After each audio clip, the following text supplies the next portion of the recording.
Τίποτε απολύτως δεν έχει γίνει παρά τα 10 χρόνια κρίσης. Η Ελλάδα παραμένει ένα εξαθλιωμένο οθωμανο-σοβιετικό μόρφωμα που έχει αλλεργία στην καινοτομία, στην αξιολόγηση, στην ατομική επιτυχία.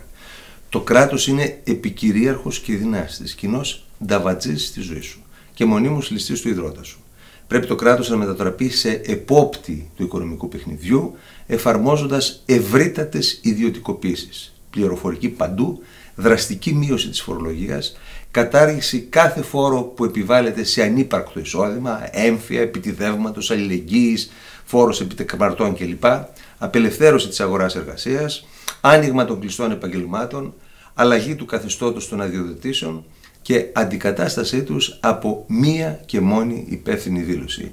Ίδρυση επιχειρήσεων από το διαδίκτυο σε 20 λεπτά, απελευθέρωση της παιδείας με ίδρυση ιδιωτικών πανεπιστημίων, ξεδόντιασμα του κρατικού συνδικαλισμού και ένα σωρό άλλα που έχουν εφαρμόσει τα επιτυχημένα κράτη σε όλο τον κόσμο, από την Εστονία μέχρι τη Νέα Ζηλανδία και από τη Νότια Κορέα μέχρι τη Σιγκαπούρη. Εμείς όσο επιμένουμε στο μοντέλο της Βενεζουέλας, το πιθανότερο είναι να έχουμε και την κατάληξη της Βενεζουέλας. Όλα τα κόμματα που διαχειρίστηκαν την κρίση είναι κρατικιστικά. Δηλαδή τόσα χρειαζόμαστε για να συντηρήσουμε τους κομματικούς μας στρατούς που διορίσαμε, κόψε το λαιμό σου φορολογούμενε να βρεις τα λεφτά. Αν δεν βρεις θα σου δημεύσουμε μέσω έμφυα και το σπίτι σου. Βεβαίως ευθύνη έχουν και οι εταίροι, οι οποίοι έκαναν τα στραβά μάτια στην μη εφαρμογή των μεταρρυθμίσεων και βολεύτηκαν με τα ισοδύναμα φορομπηχτικά μέτρα Βενιζέλου και Σαμαρά. Ο Τσίπρας και η παρέα που κουβάλισε στο Μαξίμου από την κατάληψη του Λυκείου Αμπελοκήπων και από τις μπειραρίες εκεί δίπλα και από τους μαθητές στην ΚΝΕ είναι ακόμα περισσότερο κρατιστές. Για να συντηρηθεί όμως το πελατειακό λησβερίσι χρειάζονται περισσότεροι φόροι. Άρα προκαλείται μεγαλύτερη φτωχοποίηση των ανθρώπων, ειδικά του ιδιωτικού τομέα, του μόνου που παράγει.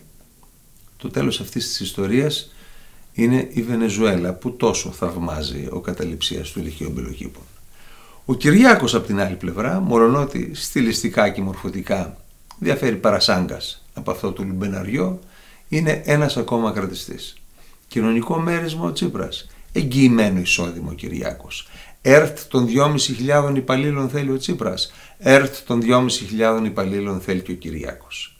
Για να αναταχθεί η χώρα χρειάζονται βαθιές τομές που κανένας κρατιστής δεν πρόκειται να αποτολμήσει, διότι έτσι θα είναι σαν να πυροβολεί τα πόδια του.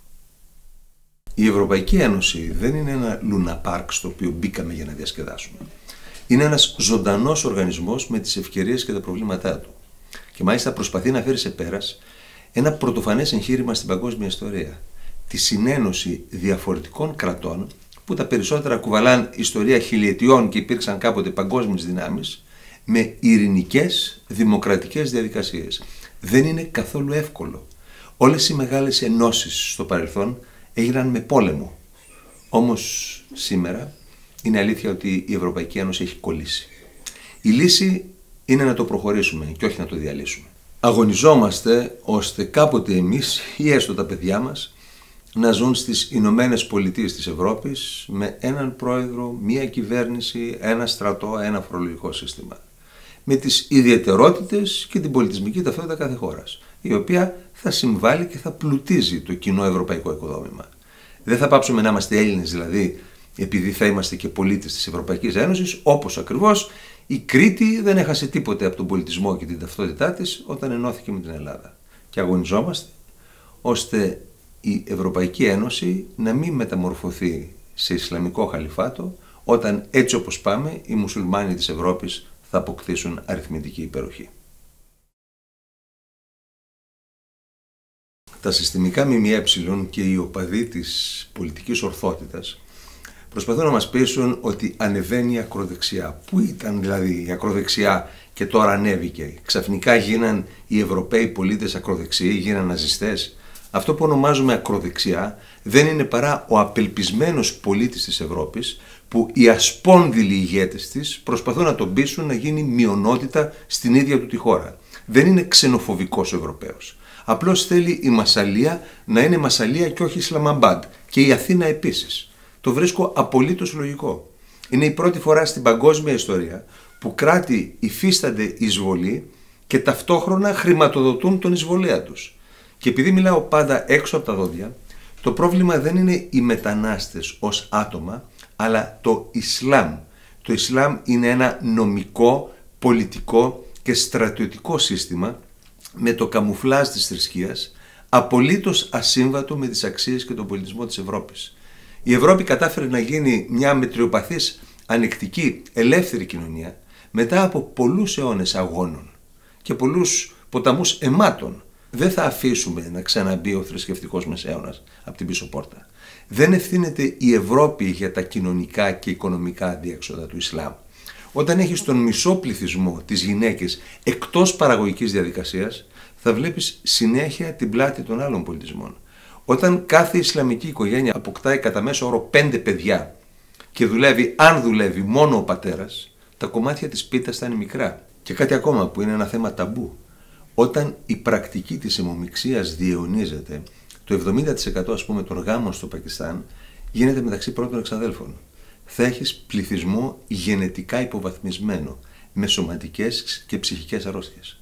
Δεν έχω καμιά ευθύνη γι' αυτό και δεν έχω καμιά διάθεση να το λουστώ. Η χώρα μου είναι το ευρύτερο σπίτι μου. Το προνοιακό σύστημα επίσης, το οποίο χρηματοδοτεί τους εισβολείς, είναι ιδιοκτησία των Ευρωπαίων. Εμείς το πληρώνουμε. Και στο σπίτι μου εγώ θα αποφασίσω ποιος θα φιλοξενείται και για πόσον χρόνο και πώς θα φέρεται όσο μένει εκεί. Αυτό δεν είναι ακροδεξιό. Είναι η κοινή λογική, είναι το ένστικτο επιβίωσης που ξυπνάει τώρα στους λαούς της Ευρώπης.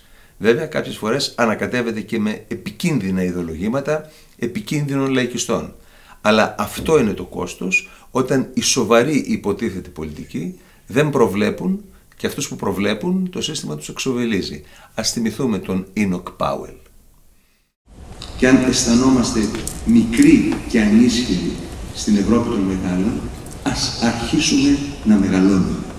Αν είσαι σαρδέλα στη θάλασσα, δεν νομίζω πως θα σε βοηθήσει το να κρατάς ένα πλακάτ μπροστά από το στόμα του Καρχαρία, καταγγέλλοντας τον διασωδυνισμό. Έτσι δεν είναι?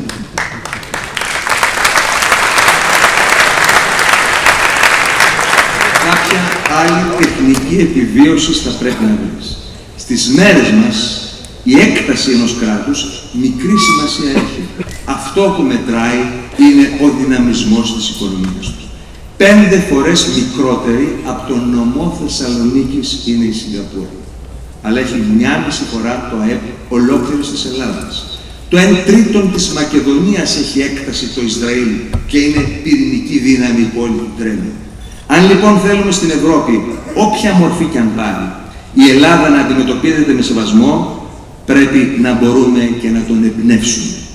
Όχι με τους αρχαίους μας προγόνους, αλλά με το τι προσφέρουμε σήμερα στο ευρωπαϊκό οικοδόμημα. Η δημιουργία ξανά είναι αποφασισμένη και στην Ευρώπη να υπηρετήσει το ίδιο όραμα που υπηρετεί με συνέπεια και στην Ελλάδα αυτά τα 7 δύσκολα. Έχουμε εναντίον μας όλο το κρατικιστικό τόξο, αλλά έχουμε κοντά μας τους παραγωγικούς Έλληνες.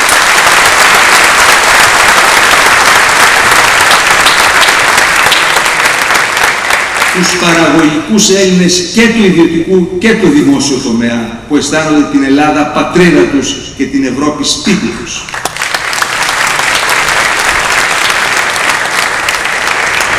Έχουμε επιπλέον μαζί μας την τεχνολογία. Ένα εμπνευσμένο, συγκινητικό μήνυμα μπορεί να κάνει το γύρο του κόσμου σε δευτερόλεπτα και μέσα σε μια εβδομάδα να μιλήσει σε εκατοντάδες εκατομμύρια ανθρώπους. Μια παρέα ψυχωμένων ανθρώπων μπορεί να πείσει και να ενεργοποιήσει έναν λαό εθισμένο στην παθητικότητα. Ξέρουμε ότι αναλάβαμε ένα δύσκολο έργο. Και έχει πολύ κουπί ακόμα. Αλλά η σημερινή παρουσία σας εδώ, η συμπαράσταση που έχουμε από τους δημιουργικούς Έλληνες σε κάθε γωνιά του κόσμου και η ανταπόκριση που δείχνουν στον αγώνα μας, όλο και μεγαλύτερο μέρος της κοινωνίας των υπεύθυνων πολιτών μας λένε ότι είμαστε στο σωστό δρόμο. Θα τον περπατήσουμε μαζί με το τέλος.